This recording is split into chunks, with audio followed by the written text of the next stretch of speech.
I'm in the science research. And so we deal with mostly, after everyone has done with the processing of the data, we take the data and try to process the data to do some science with it.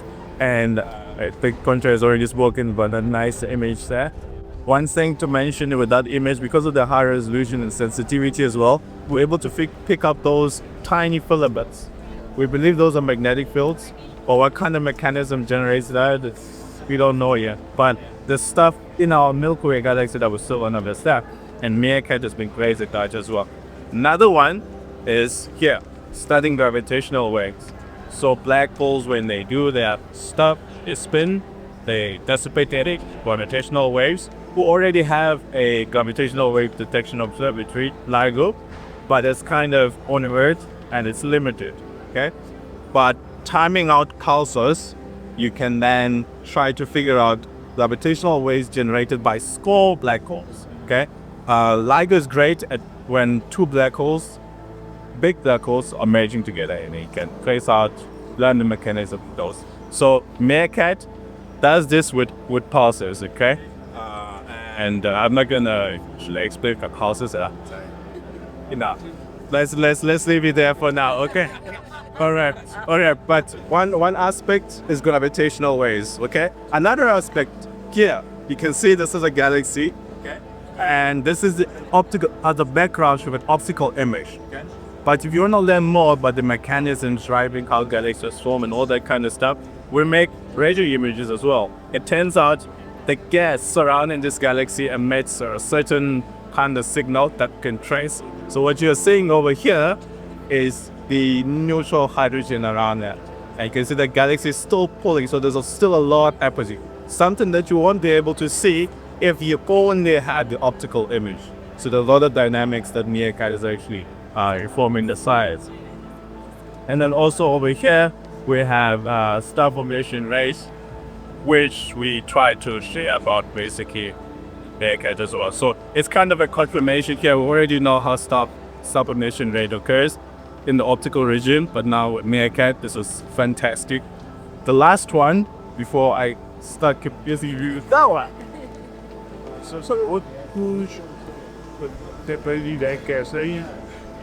So galaxies also do interesting kind of stuff. They can collide together, right?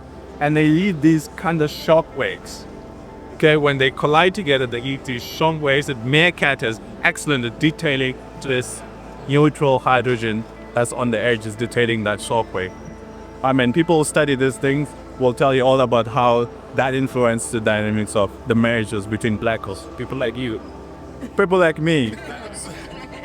And then the best one of all of them is this collaboration with MeerKAT with the other telescopes. So if you've seen the nice black hole image that was made using several antennas laid around, you need a high resolution, so you combine all of those antennas. But now MeerKAT is going to be part of that network of antennas. So over here is what you would see without MeerKAT.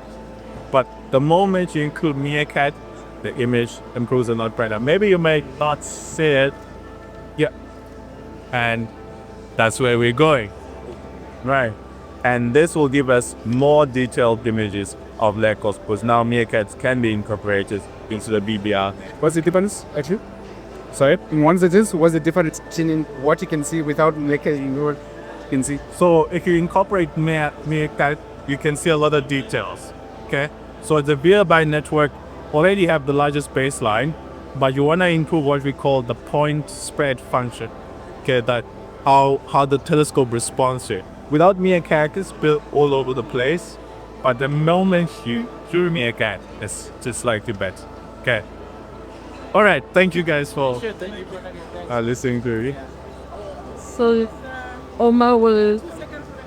So because we can't always bring people out here, we thought we should do a demonstration of what we do. So Omer's team edit people also. Today we have MeerKAT. This is a smaller version. We call it MeerKAT. And we use it as an educational and outreach tool.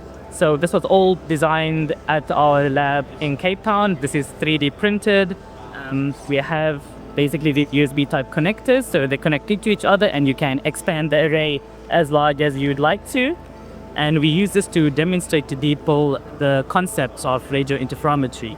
So it's controllable using especially for kids, this is very useful because it's something that they can all relate to. And it has different modes that we use. So for example, you can control all the antennas at one time, or you can select certain arrays or sub-arrays that you can control.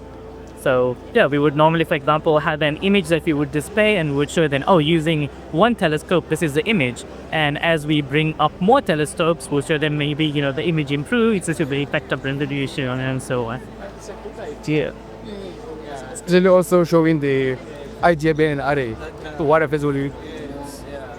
And what's also good about it, what we'd like to do eventually is have kits for kids to build, because designing this, mechanical engineering to get the model, the circuitry, a lot of electrical engineering, programming it is, software, computer engineering. So it brings together all the different aspects of engineering to build this.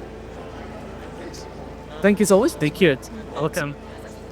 So just behind there is some of the people over time that have been part of our HCD program. I was actually with Precious last week at UKZN. She's lecturer. She started her junior degree on our HCD program. She's lectured here at days. And then I think this was from our last Coastline conference. So every year we had this conference where we divide all our postgrad students, and then they come present their papers, they get to network, and we really actually hope and be no, guys. An astronomer is not a white-haired lady.